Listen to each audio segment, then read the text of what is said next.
Hi Sir Patrick Mamarosa. Ito pa yung order niya na tank G Playwell. Ayan. Ito pa yung order number niya.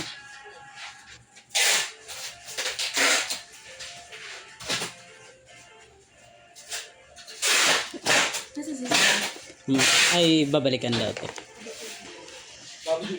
Babalikan na lang niya? Umalis siya? Apat.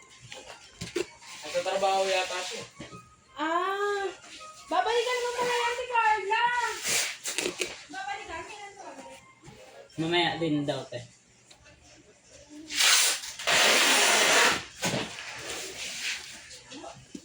Check natin. Pabalik daw. Bakit? Huli mo daw! Huli mo daw! Ikaw ba? Ano sasabihin ko, te? Saglit lang matatapos. Tawag ng... Huli mo na! Asa na ba? Te, ito na, te. Ayan na! Ayan na! Halika siya! Type Saan daw po C. kayo tayo? Sam. Lalabas siya. Tsaka 3.5 mm. Buti, nagsira ko. Hindi na ito na si Selvin!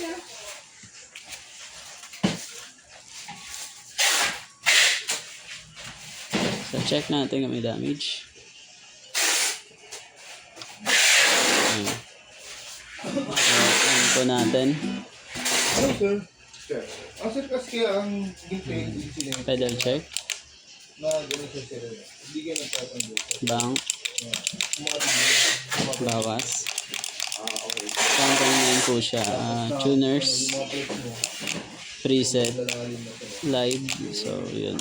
So, Goods. hindi natin siya nakaalala. Hindi natin siya nanonood. So, nakaalala naman natin lagi na dapat itatanggal. Parang bilis naman, sir. Ano? Kahit anong gitara sir, kahit mamahali ba, kahit Parang di naman, sir. Once Sa akin, tagal lang. hindi na nagtatanggal sa noon. Hindi okay naman dito sa akin.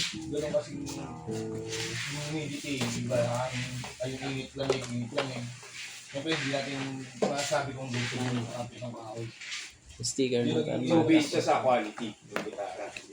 Hindi, actually, pero bin-release namin, maayos. So, may isa sa So, pero, ayun nga, comparing dun sa other guitars kasi 6 months pa lang siya.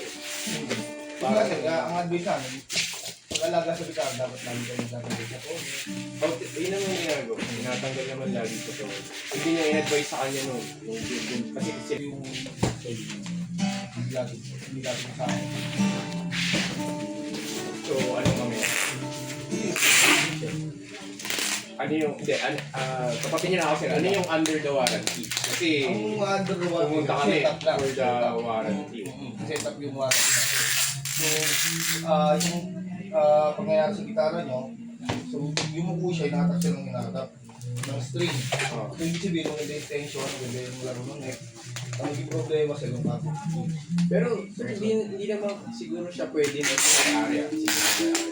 Kapanin ko lang. Hindi naman siguro siya pwede masisip.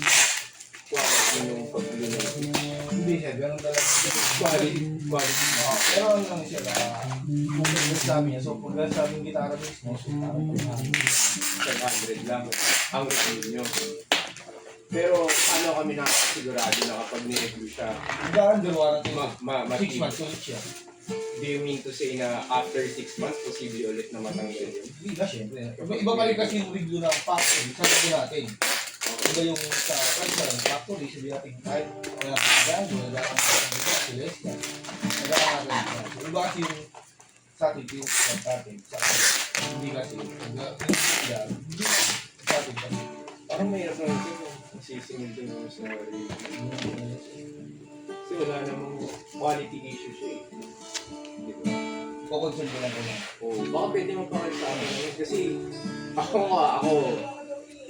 honestly, hindi ako yung may-ari. Pero sa mga guitars na na-own ko, 6 months masyadong mabilis para matanggal yung bridge. Pero, aminado naman kayo na hindi siya nagtatanggal ng doon.